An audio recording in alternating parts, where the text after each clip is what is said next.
viewers, Bobs of the Who hero here, and welcome back to another video. Today I'm going to be doing the Doctor Who tag like any good Whovian, but first I'm going to need everything Doctor Who-y.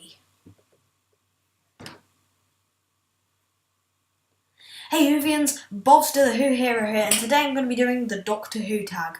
I should get my sonic screwdriver, but I'm too lazy to go upstairs and get it, so I'm going to be answering a series of questions and answering them for you guys. The first question is, favourite Doctor? Well, I have one favourite Doctor for the new series and one favourite Doctor for the classic series because I just cannot decide between the two, and I'm really indecisive. For the new series, I'm gonna have to go with my very first Doctor. He wasn't exactly my very first Doctor because the very first episode I watched was the Sontaran Stratagem, but I decided to watch the 11th hour on broadcast, and Matt Smith kind of just entranced me because it was a brand new Doctor and I absolutely loved every minute of his portrayal from the 11th hour to the time of the Doctor. If there was any episode that needed saving, Matt Smith could probably, well, he couldn't save the episode, but he could carry the Doctor through the episode without like ruining the character of the Doctor. For the classic series, I think my favourite Doctor will have to be Tom Baker, because Tom Baker's just a definitive Doctor, and some of my favourite stories feature Tom Baker. Without a doubt, I absolutely love his Doctor. Would you like a jelly baby? All of his are fantastic quotes, and when he's skipping in the first episode, oh my god! And it is so brilliant for a classic Doctor because Doctor Who was such a different show back then, but it still had the same essence, and Tom Baker fit that perfectly. But even if he was a Doctor now, he would fit the bill so well. Favourite companion? I'm going to have to go once again for two companions, one for classic, one for new Who. I'm going to actually start with the classic one because the new Who's actually a bit of a surprise. My classic companion is the predictable Sarah Jane Smith. She was the definitive companion. She was brilliant, exciting. Every single episode she was in was great because she was just like the only companion to really be able to carry an episode by herself. Like if I had there was the whole spin-off she carried all of that series. I know there was all the other kids in it, but still she just took the show from being a random spin-off for younger people, and she just went, and it just off to the Doctor Who moon. My favourite new Who companion would have to be, and this is a surprising one, Rory Williams. Rory Williams was kind of introduced as a side character in the 11th hour, yeah. That was his first episode, cool. But since then, he just kind of grew and grew and grew and grew and grew until he was one of the best companions I have ever seen. He was, he developed, he grew. Sometimes companions, they just stay. They join and they just stay on the same level. One example I can say off the top of my head is Tegan. But the way the Doctor just goes, like, I know Tegan kind of just changed her mind at the end and started like, bleh, stop moaning, just shut up about Tegan, I don't like Tegan. But Rory just went from being the smallest character ever you can possibly think of to being bigger, better, more exciting, more adventurous, brilliant. And when he punched Hitler, that's all I'm gonna say. When he punched Hitler. Favourite episode? I am going to actually say one predictable opinion and then two normal ones, one classic, one new Who, like I've been answering all of these questions. My favourite predictable episode is the Day of the Doctor. Just sitting in that cinema and experiencing every single moment of that episode was a magnificent appearance and was a magnificent experience, not appearance. It was the whole way through it was brilliant, exciting. The way that the story just went. It was like it developed Doctor Who, and like Stephen Moffat promised, it shot out into a new direction and kind of brought the show up to date with its 50-year history. It had already been up to date, but it means like it's like we have been here for 50 years. We are still new. We're gonna carry on.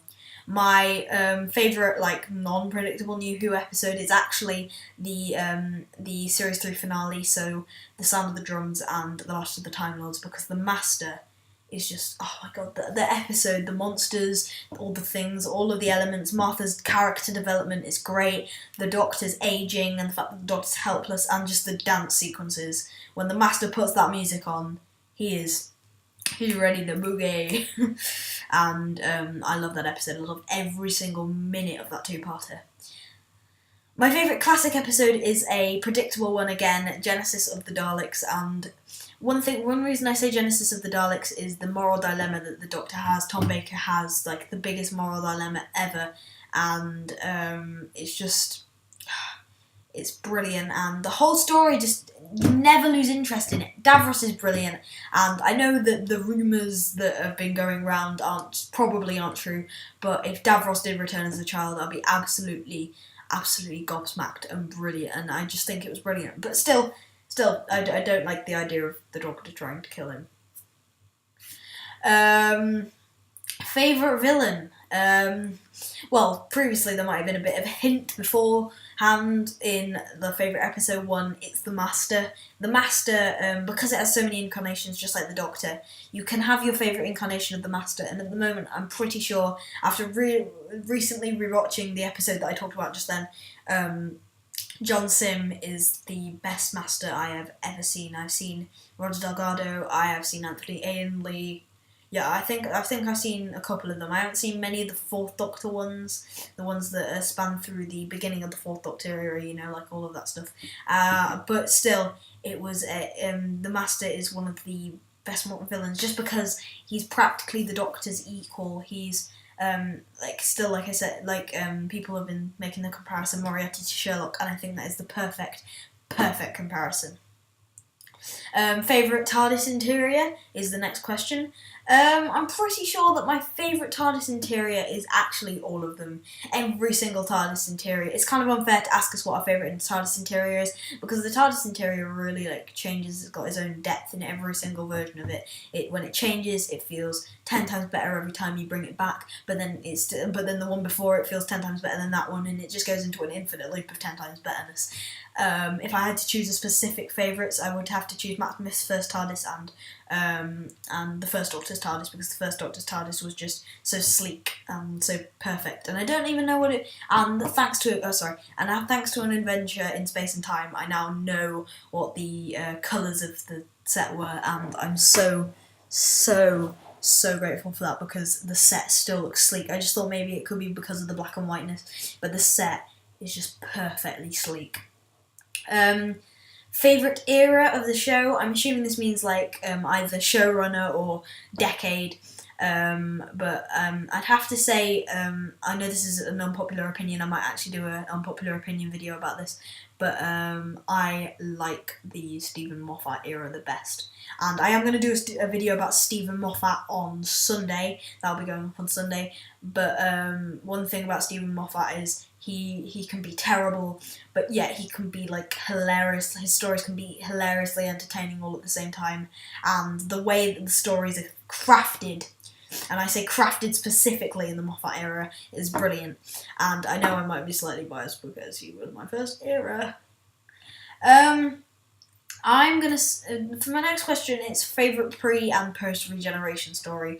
My favourite my first pre-regeneration story. My favourite pre-regeneration story has to be The End of Time Part 2, but not the entirety of The End of Time Part 2. It got way too big.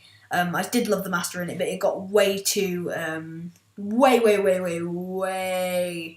too involved, way too crazy, way too bonkers, and the plot didn't even work. But the last 20 minutes, the tour of David Tennant's Doctor through all of the people that he is that mean well to him, and the people that mean a lot to him, and the people who've helped him out through his incarnation, and him seeing all of those people and meeting them out, and kind of taking, even though it did take its time to kind of develop that, I'm serious, it took 20 minutes, it literally took 20 minutes, and the way that the David Tennant reacted to the regeneration makes everybody upset every time. So that's perfect. My favourite post-regenerative story is probably Deep Breath. Deep Breath from last year was absolutely magnificent good. If you want to actually hear my full opinions on Deep Breath, even though they're probably not very good considering I called the Doctor rude, then you can go back to my previous video. It will be, if you just click on my channel, first video that's there because this is my second video. And you can actually hear my opinions on that, which I am really happy that you can like hear my opinions on that because I am really glad about that. Because I just like being on YouTube and I like having my Doctor Who opinions out there. But Deep Breath was in a regenerative way. It handled the regeneration perfectly. The way he was confused, but he didn't really lose his swagger, his metaphorical swagger, mojo, whatever you want to call it. He didn't lose it. He kept that kind of brilliance and in Deep Breath, he just kept all of that amazingness that we saw from Matt Smith. He just brought that through, and it was just I loved it. Now this is actually a bonus question that Who Alex Reviews did. Favorite scene in Who history. I'm gonna have to choose the time stream scene. Well, particularly the final scene in Name of the Doctor. What I did without choice, in the name of peace and sanity, but not in the name of the Doctor. I just love that line. I love that scene.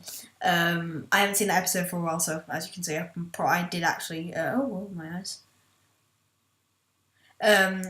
I did have to write down the quote because, like, seriously, I haven't seen this episode for ages, and I can't be bothered mesmerising the quote. But no matter what, that scene is so brilliant, and that's why it's my favourite scene in history.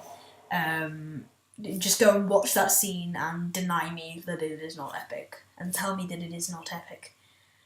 Thank you for watching, guys. If you like this video, please like, favourite, and subscribe. I have been Bobster the Who hero, and yeah, I really hope you can join part of the Whovian family, part of the Bobster Whovian family, and yeah, I'm so glad you watched this video.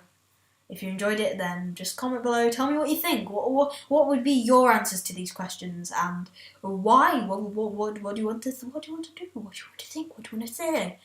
What do you think about this video? Thank you for watching. Bye.